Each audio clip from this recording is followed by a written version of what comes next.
G'day. How's it going? Welcome back to the podcast.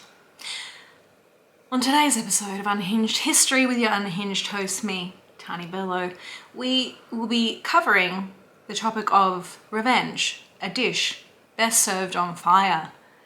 The hero of today's episode is Olga of Kiev, also known as Saint Olga, which is interesting, and a whole bunch of other names, but I'm going to call her Olga for the purpose of this podcast. Now, even though our hero is a female, let me tell you, today's episode will not be short of violence, blood, gore, and fantastic storyline.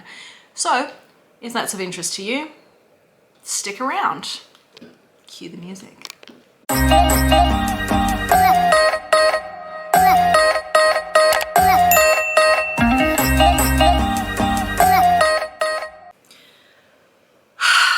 A little disclaimer, as I have to do.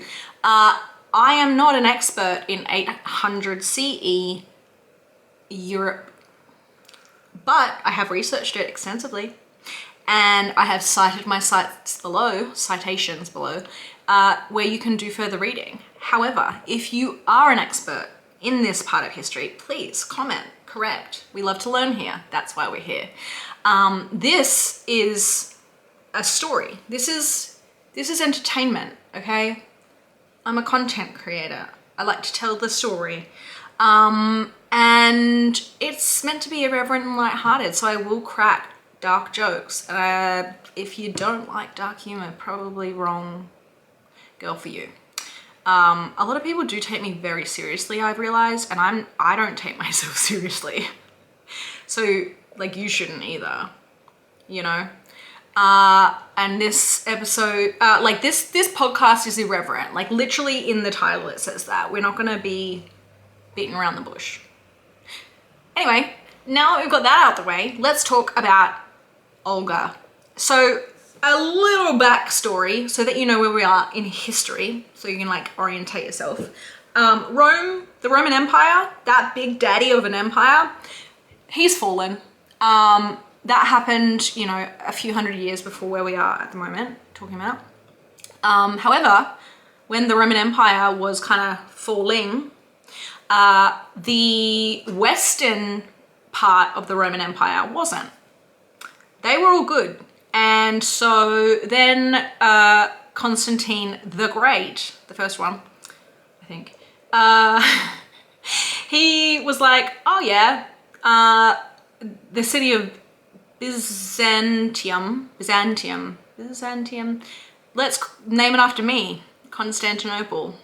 You get it? Constantine, yeah, right. And he was like, yep, this is the new Rome. And it became like a powerhouse for the next little bit. So that happened, you know, around like 300. We're in 800. We're going to be talking about 800. So it's rich. It's rich at this point. It's a big dog. And heavily Christian. Very Christian. Basically, it was the cradle of Orthodox Christian civilization at this point. So that's where we are in the scope of that part of the world. But adjacent to Constantinople and it being a powerhouse in that part, which is like modern day Turkey, there were a huge, there were other really powerful civilizations, obviously. It's a big world out there. So the area that is modern day Ukraine and parts of Russia and thereabouts was frequently under attack in like the 9th and 10th century CE, and the Viking Age was in full swing, right? So the steppes got popping off, you know, there was a lot happening. So the Scandinavian raiders, who were known as the Varangians, anyway, they came sailing down the river, and they came to trade originally, right? Vikings, you know, seafaring people, traders and conquerors. yeah, so, but then anyway, they were like, you know what, let's stay. It's good here, fair enough. And they turned on the local Slavic population in that area. So anyway, by 1882, the Varangians, I cannot say that word, they basically seized Kiev, or yeah, which was a large, at its peak, it was the largest city in that part of the world, okay? Big area. And then the leader decided that he was the Grand Prince of Kiev. And then he started carving out his empire in Eastern Europe, because that's what princes do. Anyway, the state that he founded would then go on to be called the Kievan Rus state, R-U-S, for those listening, to distinguish it from Russia, which is, yeah, much younger. Anyway, so what was going down, right? What was going down at this time? Well, they were broadening their borders of the Rus population. Is it Rus? I don't know. And that meant that they were dealing with tribes people. Either the tribes people kind of like bent the knee, if you figuratively speaking, or they went to war with them, you know. And so one of the local tribes that was quite large and powerful was named the Drevlians, okay? They fought. Like, they were like, nah, we ain't doing that. We're gonna fight you. Fair enough. Basically, he marries a girl named Olga, okay? And then he's like, you know what? I'm a bad bitch. I don't think that's what he called himself, but he was like, I can do what I want. So he goes out to the Drevlians, and he's like, you know what? I want more from you. Thank you very much. Like, give me more taxes, because otherwise I'll just like crush you. And they're like, okay, sure. We'll agree to this tribute payment for you, I suppose. Anyway, he's like, ha ha ha, got what I wanted. Then, on his way back home, he was like, you know what? Nah, I'm gonna get some more. Bit greedy. Well, yeah, the tribe really didn't like that. Fair, like, they're like, fuck you, mate. And so they turned on him, and they're like, absolutely not. We're gonna kill you now. And as the record goes, they decided that they would bend down 2 birch trees and tie his feet to either side of the birch trees, let the trees go, and he got ripped in half. That's from a Byzantine historian, so I don't know, it's quite gruesome, but oh well. I mean, he did demand a lot, I guess, but also like, come on, you know. So anyway, the leader of the Drevlians then at this point was feeling very, very good about himself. He was feeling like, you know, big dick energy. He was really just impressed with his efforts of like splitting Igor in half, you know, overcoming. I bet his like tribespeople were like pumping him up. Anyway, he's feeling super confident. And at this point, Olga back home, Princess Olga, has no idea that her husband's just been ripped in half. And she has a 3-year-old son, right?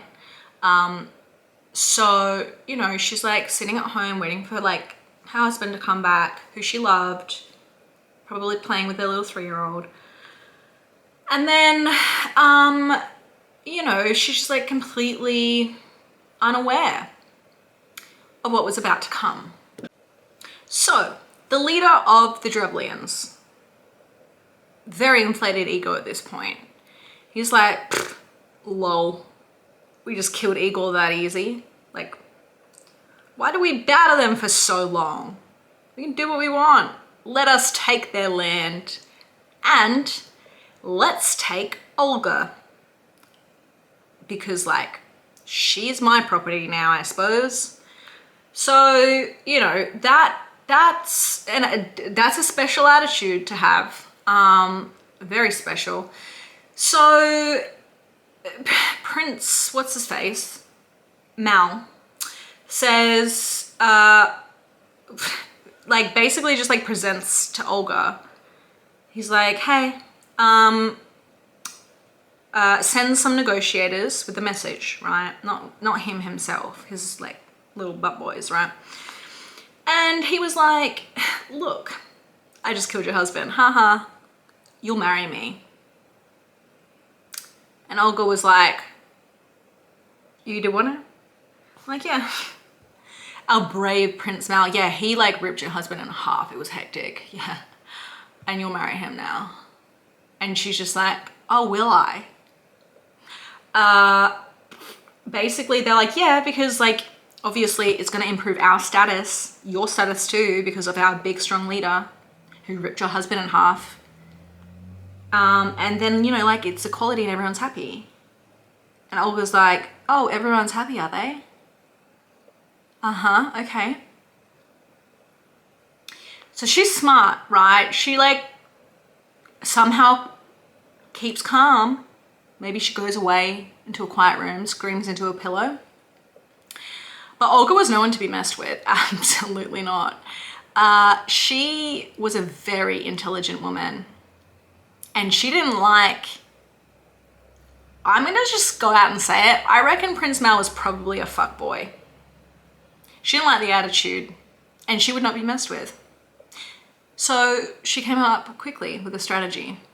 So she came out, let's just imagine, she's just finished screaming into her pillow, put her game face on. She's ready for revenge. She ain't taking no shit. So she comes out and says to the embassy, says to the negotiators, wow, I'm so pleased by your offer. Can't wait to meet him. My husband can't rise from the dead, so I guess your big strong prince should do. But I do desire to honor this situation tomorrow in the presence of my people. Remember, she's now like the widow of a really big area. Like, she's a big deal. So she was like, go back to your boat, just for now, okay? Just tonight, go back to your boat.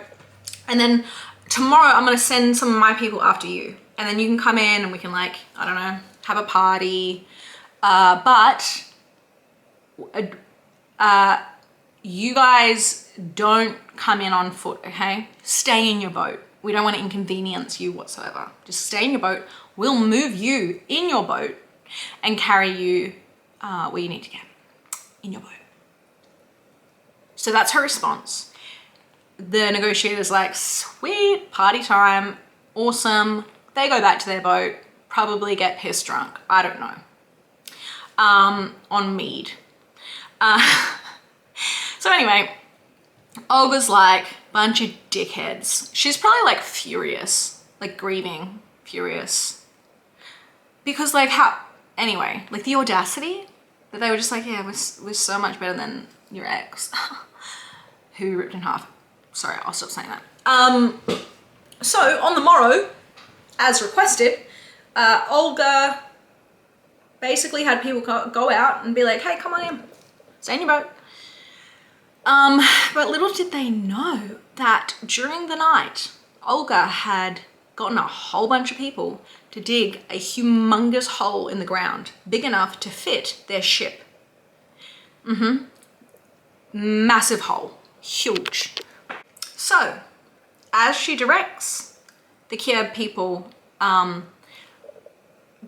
go, a whole bunch of them go and get the boats. They put the boats over their heads and they chant these words. And these like ambassadors are like, we are it. Like, look at all these people like celebrating us. Woo! Like crowd surfing energy, I'm sure.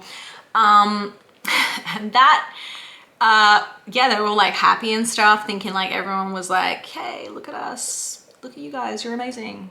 No. What they were actually doing is bringing them to their death.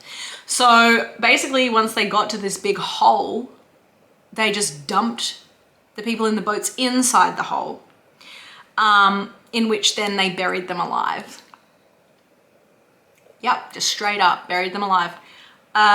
They were being covered in earth and stone, and as in this deep ditch that they couldn't get out of, while like her people are like throwing stones on them, you know, like covering them alive, she yells down the hole, "Do you find this honor to your taste?"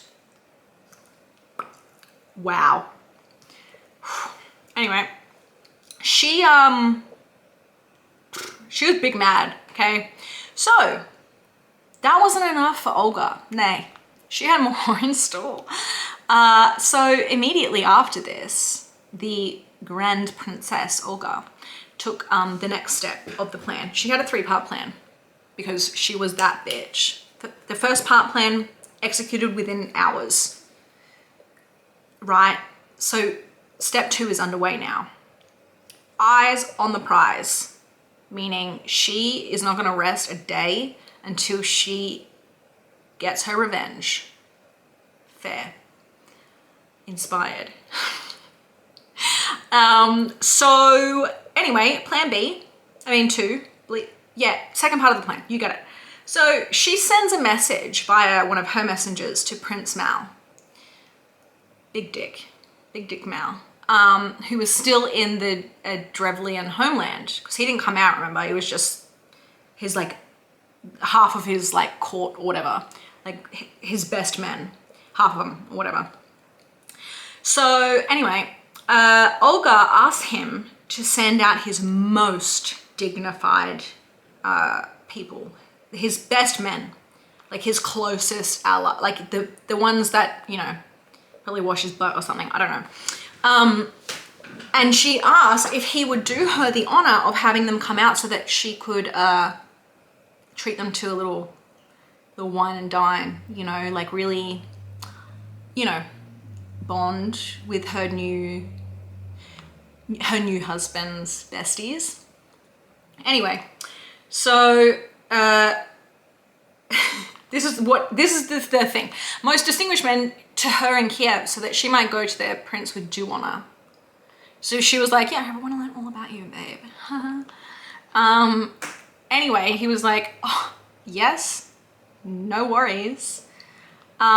So, because he had no idea, by the way, about the buried men, obviously, because everyone was like tight-lipped in Kiev. They were like, they deserved it, right? So, he gathered his best men and he sent them off to little Princess Olga's house, as he thought. Meanwhile, so when they got there, the Grand Princess ordered that her people draw them a bath, you know, like, we're gonna get you all nice and clean and comfy in your jammies.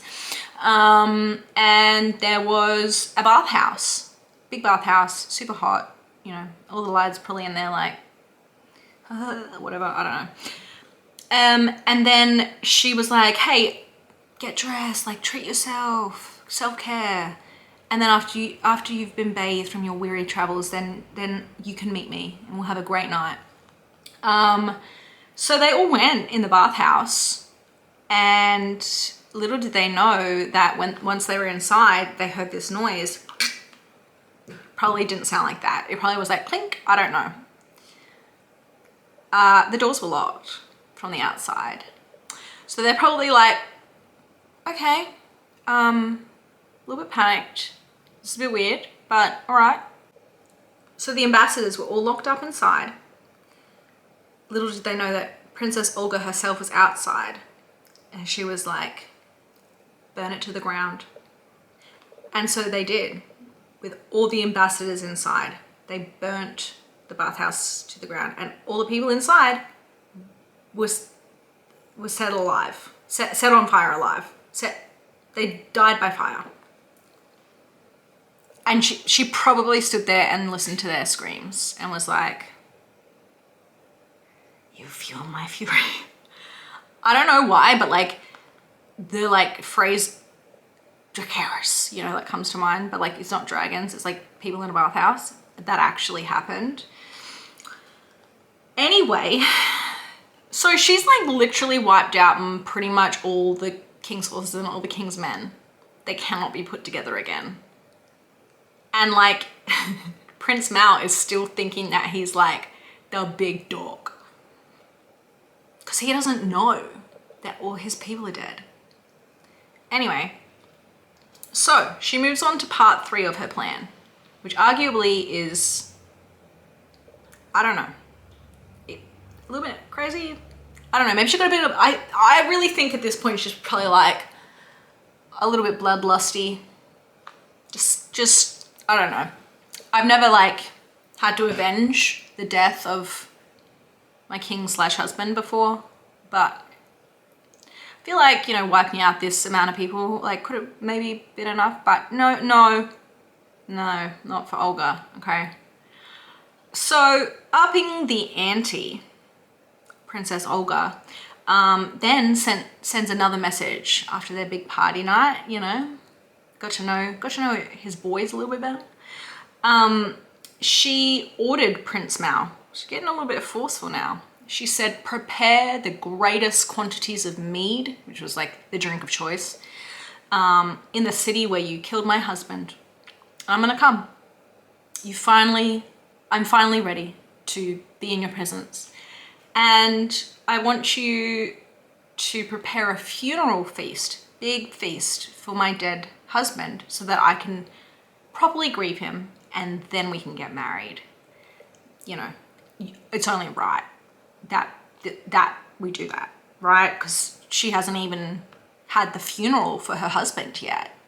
And he's like, oh yeah, of course. Yeah, cool, no worries. I'll prepare all that alcohol and the feast. See you soon, babe. Anyway, he kind of was like, but wait a minute, where's all my people gone? Because like I haven't heard from anyone in like a while. And she was like, oh, don't worry about it, babe. All good. They're coming too, but they'll come like 2 days after me. So I'll get there first, so I can have some space to grieve, and then all your boys will come back too. Don't worry. And he was like, okay, cool, righto, whatever you want. And so she arrived, and there was the mead that she requested, and they did the full funeral thing, big feast, etc., etc. Little did they know that Olga had advised all of her people to not drink a single drop of the mead. Instead, she had ordered her people to serve the Drevlians, like, you know, to like play to their ego. Oh, we'll serve you the alcohol. Sit down, relax. So they're just getting like drunker and drunker and drunker, right? And all, you know, Prince Mal and all his boys are drunk, like they're sloshed at this point. And you know, they played along, like Olga pretended to be a little bit tipsy. And then when all the Drevlians were completely obliterated, drunk, the Grand Princess ordered her relatively sober regime to kill their hosts. And like, it was like, yeah, like just like kill, boom. Everyone's stabbing the drunk dudes. Everyone's dying. And it was mass murder. It was a massacre. And she ordered them to do it to avenge the murder of Igor, her deceased husband. But they were probably like yelling things like, I don't know, but like I would assume it'd be like, for Igor, for the queen, you know. Red Wedding style. That's 2 Game of Thrones references in one podcast. It's a lot. So anyway, so she was just like, lol, bye, and left, having just like literally knocked out like one of the biggest issues that the Rus people have dealt with for years, single-handedly. Well, not really, because she had a lot of men and women probably helping her. Whatever. She was the princess. She'd do what she wanted, and she was on a quest. She wanted the Drevlians to be eradicated from Earth itself. Okay, she wasn't happy with the leader being killed. Okay, so she goes home and then quickly gets her armies to start a war against all the Drevlian tribe lands, right? And that was very favorable for them in the beginning, right? Except for Khorestan, which was like kind of like the main area that she wanted to get into, right? So in some areas they were like, hey, we'll pay you tribute. We don't want to fight. It's fine. Cool. And they just like went on farming and living life like in peace, basically. Except for this dude who they retreated into the city, right? And he like locked it down and withstood all of her fighting, her army, for a year. I mentioned that, I think. So she basically, being the clever woman, being the woman she was, she sends this message and says, why do you persist holding out? All your cities have surrendered to me and submitted to tribute, so that the inhabitants are cultivating their fields and their lands are in peace. But you'd rather die of hunger just because you don't want to submit tribute to me? Feels like your loss. That last bit was ad-lib. So anyway, the people of Khorestan responded to that and they were like, yeah, so we don't kind of trust you because like, you remember how you killed a bunch of our people? We're kind of afraid of you for that. We feel like you probably still hate us because like, that one time when we ripped your husband in half. So, and so anyway, she responded and she was like, oh, don't worry about it. No, like the whole like bathhouse and then burying all those people alive and then like mass murdering somebody at a feast, that was enough for me. He's been avenged. I'm over it. Don't stress. Literally, all I want from you guys is just a tribute, and a modest one, because I know that you're starving and stuff. So all I want is every single house to give me 3 pigeons and 3 sparrows, because everyone had pigeons and sparrows, right? And that's it. And then you can be in peace. And they were like starving and stuff. So they were like, shit, yeah. Give her the birds. Let's live, right? So they did as she asked. They brought her all these birds, pigeons and sparrows. The thing about these birds though, right, is that they are homing birds. So they were homing, their home was the enemy territory, and she had them.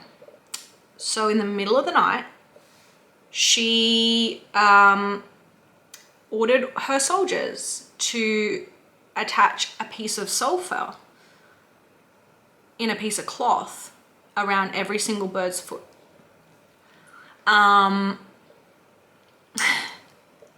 And then fly them home. And so the birds like get there and drop the sulfur all over the city. And then she commands her soldier to set the city alight and burned everyone to the ground. Now, this worked very efficiently because the houses were made out of wood.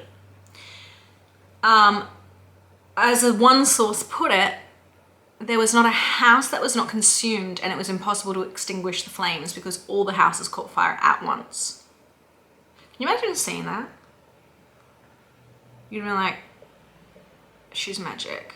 Like, I guarantee you people were like, oh yeah, she's magic. Because like, so after her mass murders, she apparently, reigned as Queen Regent in peace.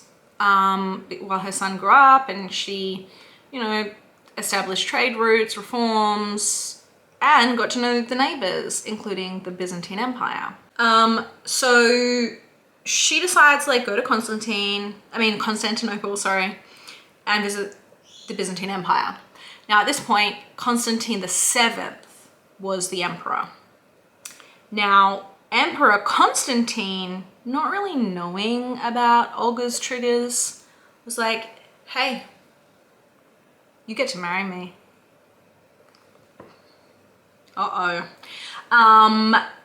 Anyway, so she was like, oh, is that right? Well, turns out you can't, because I'm a pagan, you know, and you're this like Christian dude. We can't get married. I'm not a Christian. So he was like, oh, don't worry, we'll fix that. We'll just get you baptized. So anyway, she undergoes like this, you know, crash course on Christianity, and some sources say that she was like, you know, absorbing it like a sponge. And then she was like, quick, baptize me. But for my godfather, I want Constantine the Seventh. I want you to be my granddaddy. I mean, godfather, not grandfather. What did I say? Anyway, godfather, because that was the thing in that time. So she gets baptized. He's like, cool, I'm your godfather, and let's get married now, yay. And she's like, wait a minute. In the doctrine that you just taught me, I remember that a father can't marry his daughter. And remember, you signed up as my father, my godfather. Ew. And he was like, damn it. Anyway, other than like, you know, he was like, yeah, but it's not really incest, is it? And she's like, but I'm a devout Christian now. I was just baptized. So like it is very serious. It is incestuous. You wouldn't want to deny that, would you? And he's like, no. So she just like flat out rejects him. I assume he was pretty butthurt, because then he sends, he admits it. He's like, you got me, Olga. Kiss me, you know? And he gives her like all these gifts of like gold and silk and silver, I reckon to win her over, but that's just what I think. Like one of the bracelets was like super pretty. She's got all these gifts and she's like, lol. She goes home. And then he was like, lol, I want him back. So anyway, that was the whole thing. And her son, apparently she tried to convert her son, but he was like, absolutely not, mother. You know? But he said he wouldn't persecute anyone that did convert to Christianity. So she like went around and, you know, tried to convert lots of people to Christianity. And she like got really, like she was pretty old when she died. She was like over the age of like something, like 80 something. I don't know. She was an old woman. She then, like in her like elderly age, she was like defending Kiev from an army. You know, like that woman did not rest until she died. Then she died. And she was, after she died, she had like a Christian burial, all the bells and whistles, you know. And so the church was like, let's make her a saint. Yeah, let's make her a saint, because like she spread like the word of God to like all these people in, you know, Kiev and stuff. Oh, don't worry about the mass murder. I'm good. Because she got baptized, remember? So like it doesn't count.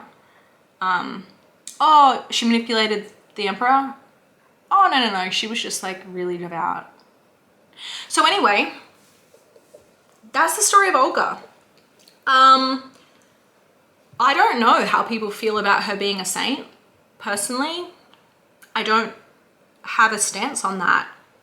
It's a bit odd to me.